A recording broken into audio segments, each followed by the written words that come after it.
The following program features the opinions of the host. Listeners are encouraged to seek their own understanding.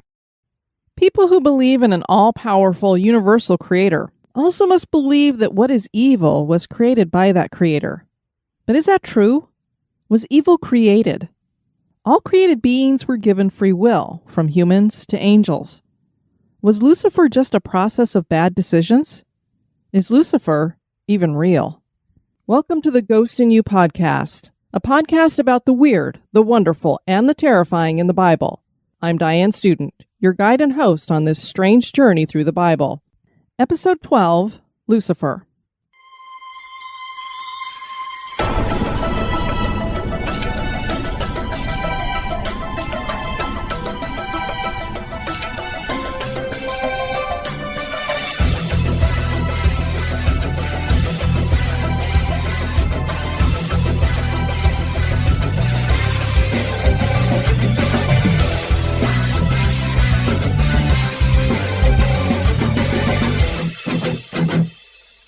Many people do not believe in Lucifer, both Christian and non-Christian.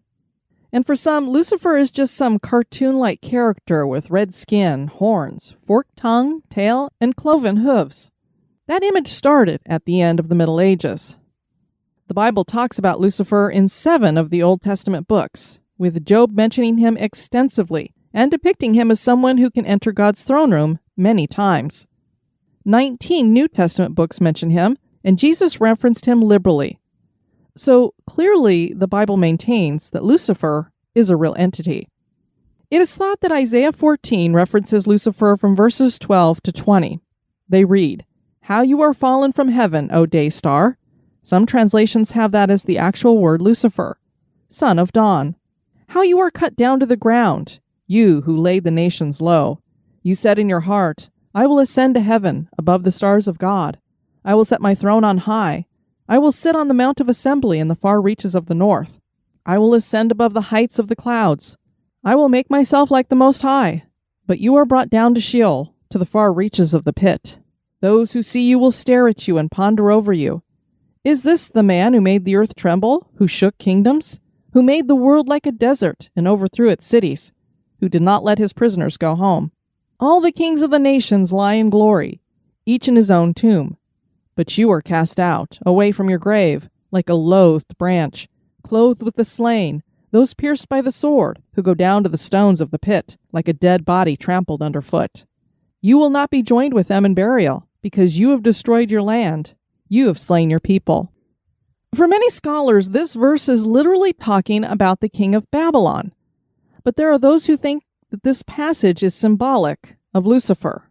And as I said, some of the translations of the Bible put the name Lucifer in there instead of O Day Star. Scholars are divided on whether Lucifer is a name or just a descriptive term. Is it possible that the king of Babylon was indwelt by the spirit of Lucifer? And when I say spirit, I'm not exactly sure how I'm using that term, because Lucifer would be a fallen angel. And a fallen angel to me doesn't seem like something that could actually indwell someone. That seems to have been left to demonic spirits or other evil spirits. So can Lucifer even indwell someone? Jesus says in Luke 10:18, "I saw Satan fall like lightning from heaven." That matches up with the 12th verse in Isaiah 14, where it says the words, "How you have fallen from heaven." And this is one reason why people say that this passage probably is referring to Lucifer. And it seems quite difficult for a literal king who was the king of Babylon to have fallen from heaven, because he couldn't actually get there as a human being. The other thing that I also want to point out is we've talked about fallen angels before, and if they are in charge of a nation, they are referred to as princes. They're never called kings. Ezekiel 28, verses 11 to 19, are about the king of Tyre, but many equate this to Lucifer as well. This reads, "Moreover, the word of the Lord came to me. Son of man, raise a lamentation over the king of Tyre, and say to him, Thus says the Lord God, you were the signet of perfection, full of wisdom and perfect in beauty. You were in Eden, the garden of God. Every precious stone was your covering. Sardius, topaz and diamond, beryl, onyx and jasper, sapphire, emerald, and carbuncle, and crafted in gold were your settings and your engravings. On the day that you were created, they were prepared. You were an anointed guardian cherub. I placed you. You were on the holy mountain of God. In the midst of the stones of fire you walked. You were blameless in your ways from the day you were created, till unrighteousness was found in you. In the abundance of your trade you were filled with violence in your midst, and you sinned. So I cast you as a profane thing from the mountain of God, and I destroyed you, O guardian cherub, from the midst of the stones of fire. Your heart was proud because of your beauty. You corrupted your wisdom for the sake of your splendor. I cast you to the ground. I exposed you before kings to feast their eyes on you. By the multitude of your iniquities, in the unrighteousness of your trade, you profaned your sanctuaries. So I brought fire out from your midst. It consumed you, and I turned you to ashes on the earth in the sight of all who saw you. All who know you among the peoples are appalled at you. You have come to a dreadful end, and shall be no more forever. There's a lot to take apart in this passage. What I find fascinating about this passage is it clearly says, Son of man, raise a lamentation over the king of Tyre. But as you read the rest of this, it is definitely about an angel. It says that this was a guardian cherub.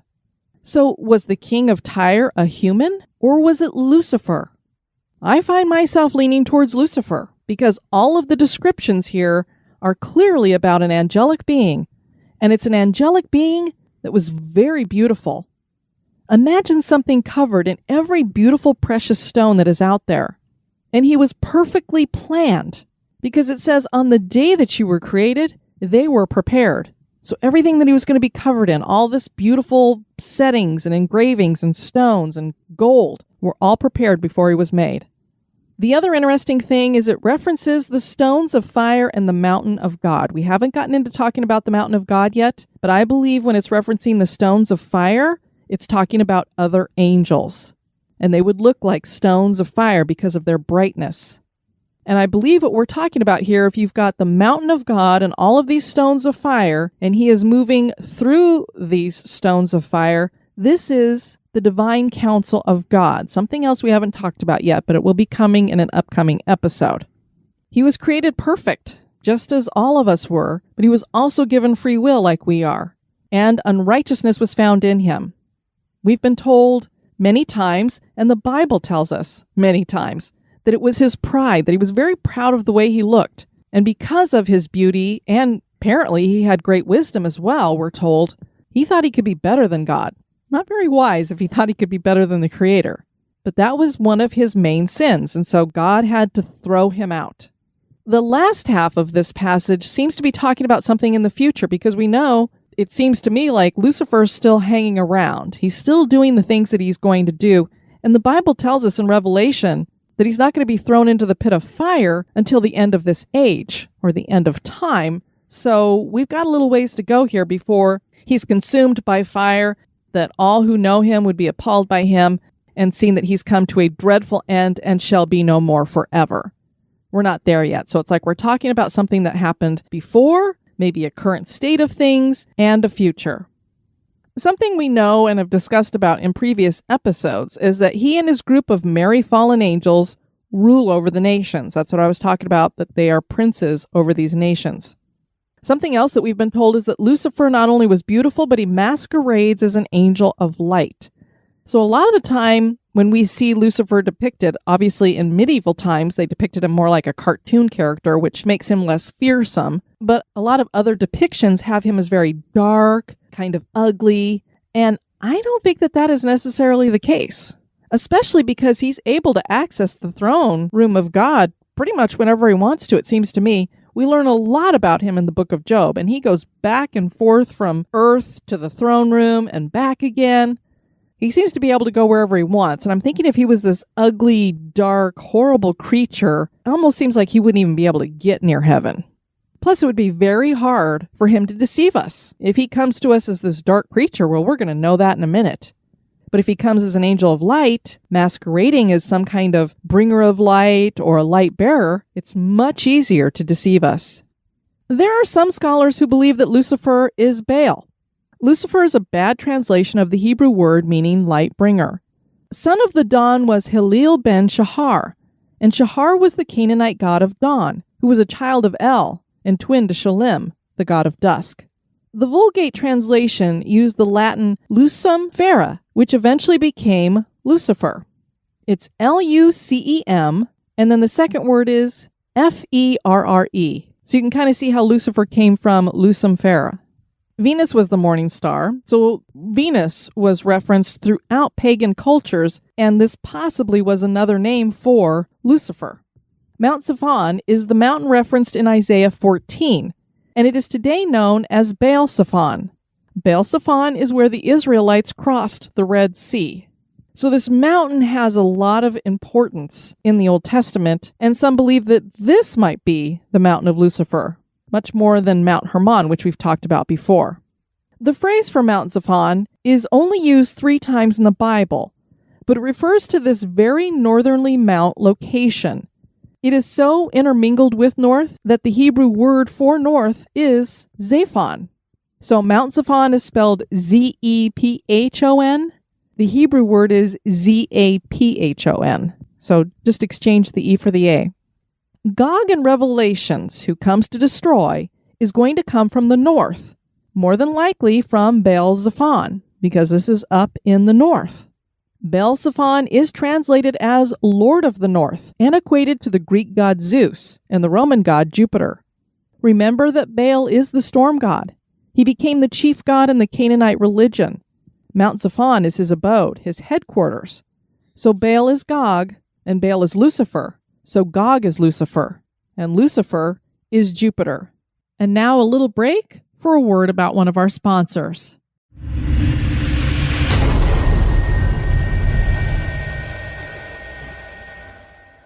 An Assyrian clay tablet known as Esarhaddon's Treaty with Baal describes a treaty between Esarhaddon, who was the king of the Neo-Assyrian Empire and reigned from 681 to 669 BC, and the Baal of Tyre. It was discovered in the library of Ashurbanipal in the mid-19th century. This treaty ranks Baal Zaphon third behind Baal Shemem and Baal Malaj. Baal Shemem seems mostly the same as Baal Zaphon. Baal Malaj was the sun god for the Syrian people. This entity was often referred to as the Angel of Bel, and that's Bel. So I would say that Baal Zaphon is actually top dog. I find it interesting that the king of Tyre is referred to as the Baal of Tyre. So maybe the biblical king of Tyre reference was actually referring to Lucifer directly, and that was the point that I was trying to make earlier, that perhaps the king of Tyre was not a human, but Lucifer himself. Remembering back to the first episode of this podcast, Leviathan was the subject. Leviathan was also Yam and Typhon. Herodotus was a Greek writer and historian, and he wrote that Typhon was hidden at Baal Zaphon. And the Hebrews clearly knew that, because the Hebrew name for the mountain is Baal Zaphon, and this is spelled Tsepphon, which is pretty close to Typhon. Leviathan, the god of chaos, the one who was there at the beginning before Yahweh made the world we live in. Leviathan is there. Lucifer is there. Leviathan is Lucifer if we follow the names and mythology. Many people refer to Lucifer being in hell, but the Bible tells us that won't come until the future, and actually says in Job 1, verse 7, the Lord said to Satan, "From where have you come?" Satan answered the Lord and said, "From going to and fro on the earth, and from walking up and down on it." He's here with us. But one thing we must remember is that Lucifer is a created being, lesser than the Maker.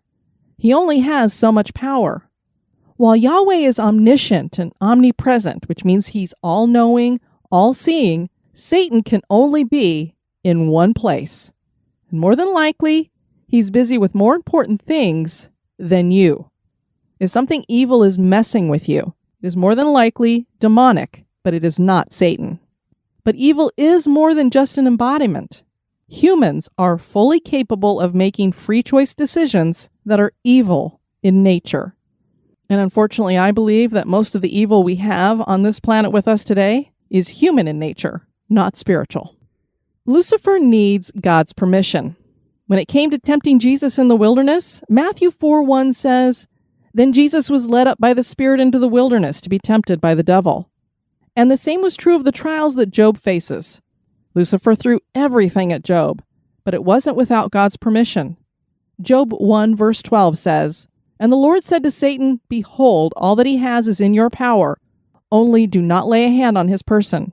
So Satan went out from the presence of the Lord. And 1 Kings 8 verse 39 makes it clear that Satan cannot read your mind, and he doesn't know your heart.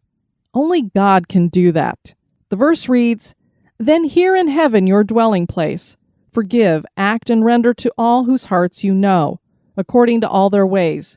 For only you know what is in every human heart." And that is speaking of Yahweh. However, Hebrews 2 verse 14 says, "Since the children have flesh and blood, he too shared in their humanity, so that by his death he might destroy him who holds the power of death, that is, the devil." So here we find that Lucifer holds the power of death, and that is a heck of a power to wield. The main thing to keep in mind here is that even though Lucifer holds the power of death, he doesn't do anything without God's permission. Lucifer also doesn't know the future, other than what has been revealed to all of us. So he knows as much as you and I know. He is not psychic. The Bible does tell us that he knows his time is short. Lucifer's future is revealed in Revelations 20, verses 1 to 3. "Then I saw an angel coming down from heaven, holding in his hand the key to the bottomless pit and a great chain. And he seized the dragon, that ancient serpent, who is the devil and Satan, and bound him for 1,000 years, and threw him into the pit, and shut it and sealed it over him, so that he may not deceive the nations any longer, until the 1,000 years were ended. After that he must be released for a little while." So there we're told he's going to be locked up for 1,000 years. And Revelations goes on to tell us that the person who's going to be in charge while Satan's locked up during that time is Jesus himself. So we're going to have a 1,000-year reign of Christ. And eventually I'll get around to doing an episode about the end times, kind of a prediction, like when do you think this would happen? How much time do we have left? But I will say, Lucifer's not the only one whose time is very short. I believe humans' time here on the planet is pretty short too. And then in Revelations 20, verses 7 to 10, we read, "And when the 1,000 years are ended, Satan will be released from his prison, and will come out to deceive the nations that are at the four corners of the earth, Gog and Magog, to gather them for battle. Their number is like the sand of the sea. And they marched up over the broad plain of the earth and surrounded the camp of the saints and the beloved city. But fire came down from heaven and consumed them. And the devil who had deceived them was thrown into the lake of fire and sulfur, where the beast and the false prophet were. And they will be tormented day and night, forever and ever." Fire consumes Satan's minions, and he is tortured for forever after that. That's his future. I guess we can all see now why he's a little bit desperate. So the good news for all of us is that no matter what he does, in the end he gets his, and he is not going to win.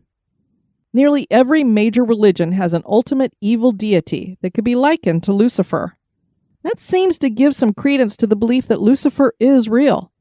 I believe that Lucifer is a real entity.